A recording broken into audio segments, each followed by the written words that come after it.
When the mind grows tired, it is not just fatigue in the way muscles grow weary after a long day. A tired mind is heavier, slower, and oddly more restless at the same time. It feels like carrying a fog inside your head, a quiet static that hums even in silence. Thoughts feel sluggish, yet emotions feel raw. You might find yourself scrolling endlessly, not out of interest, but because your mind refuses to sit still. You may catch yourself starting 10 things and finishing none. Modern life, with its constant demands and hidden pressures, can grind even the sharpest mind into a dull ache. In moments like these, we often think we need stimulation to wake us up: music, entertainment, conversation. But what a tired mind often truly craves is stillness. Not the shallow stillness of doing nothing while being distracted, but the deep, ancient stillness that philosophers, sages, and spiritual teachers sought and guarded across centuries. Ancient stillness is not about withdrawal from life.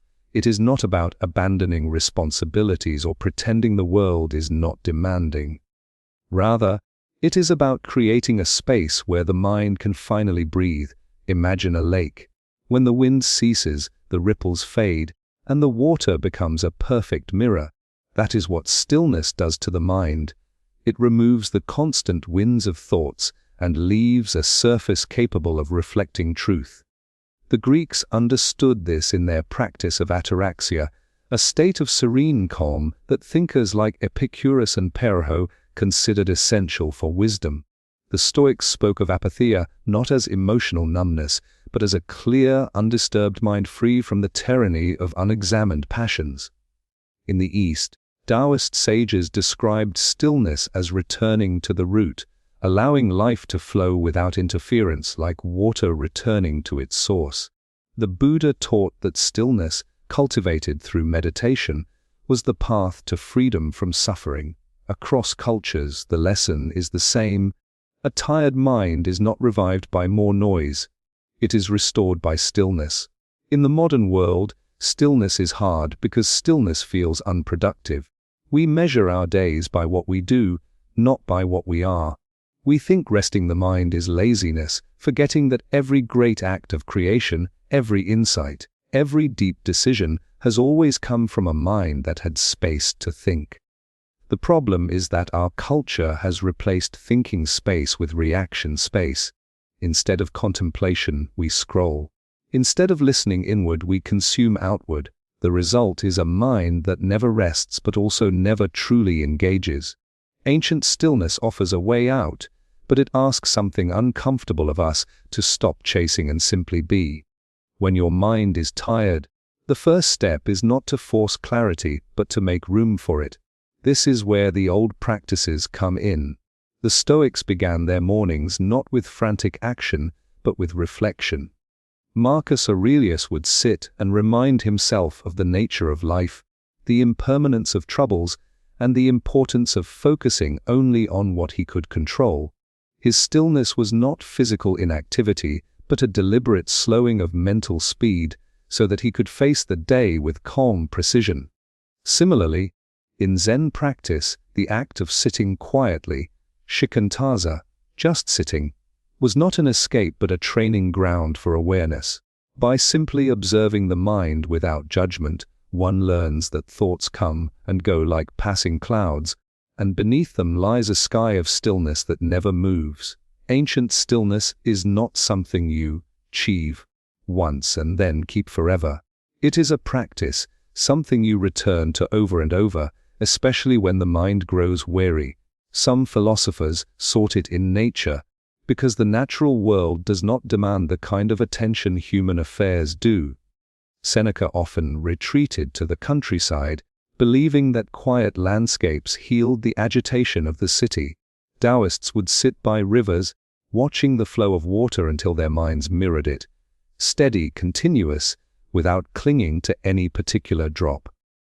The early Christian mystics, the Desert Fathers, left the noise of the cities and retreated into silence, not to escape the world, but to hear it more clearly. They believed that in stillness the soul could finally hear the small, still voice of truth. In our time, We can't all disappear into deserts or sit by mountain streams, but we can learn to build pockets of stillness into our daily lives.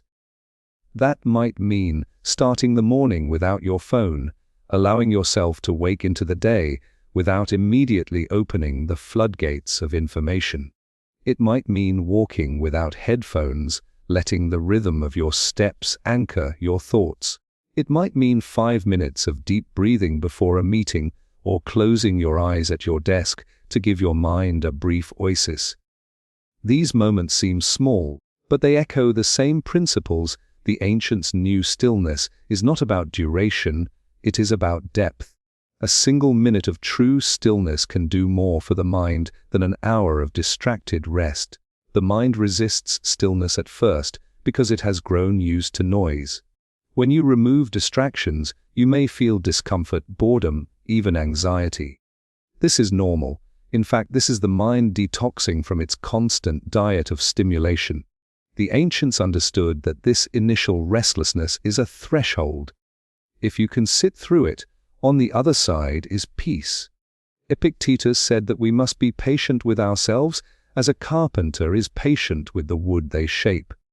Stillness is not instant. It is carved slowly into the mind's habits. One of the greatest benefits of stillness for a tired mind is perspective. When you are caught in the grind of constant doing, every problem feels urgent, every setback feels personal. But when you step back into stillness, you see the larger pattern. Problems shrink in scale, they become events, not identities. This is why the ancient Stoics and Buddhist monks alike spoke of stillness as the doorway to wisdom. Without it, we react. With it, we respond. Without it, we live as if every wave will drown us. With it, we remember that we are the ocean. For a tired mind, stillness also reintroduces something we have lost: the ability to notice the sound of your own breathing, the way sunlight falls through a window, the subtle shift in your emotions before a thought takes hold. These are small things, but they are the building blocks of presence. The ancients were masters of noticing. Heraclitus, the Greek philosopher, saw entire philosophies in the flow of rivers. Lao Tzu found the nature of life in the bending of a reed. The Buddha found the truth of impermanence in the rising and falling of breath. These insights were not products of business but of deep, attentive stillness. When your mind is tired, trying to solve life in that state is like trying to untangle a knot in the dark. You pull harder and the knot tightens. Stillness is like turning on the light. You may still have to work on the knot, but you can now see where to begin. This is why ancient stillness is not a luxury but a necessity. It is a reset, a returning to the original rhythm beneath all the artificial ones imposed by the world. And here is the paradox: when you embrace stillness, you become more capable of action. The mind that has rested can think more clearly, feel more deeply, and decide more wisely. The tired mind, desperate for stillness, will often disguise its need as a craving for entertainment or novelty. But if you give it what it truly seeks, the quiet space to exist without pressure, it rewards you with strength. In the end, ancient stillness is not something you must seek far away. It is in the pauses between your breaths. It is in the moment you close your eyes and feel the air on your skin. It is in the choice to put the phone down and simply watch the world for a while. Your ancestors knew this stillness. The philosophers, the mystics, the sages, they all practiced it, not because they were removed from life, but because they were deeply engaged in it. They understood that the mind, like the body, cannot run forever without rest, and they knew that the most profound rest is not sleep, but the kind of quiet that refreshes the soul. When your mind is tired, try ancient stillness. Let the winds settle, let the lake of your thoughts grow calm, and you may find that the clarity you have been chasing has been waiting for you all along, in the silence that was always there.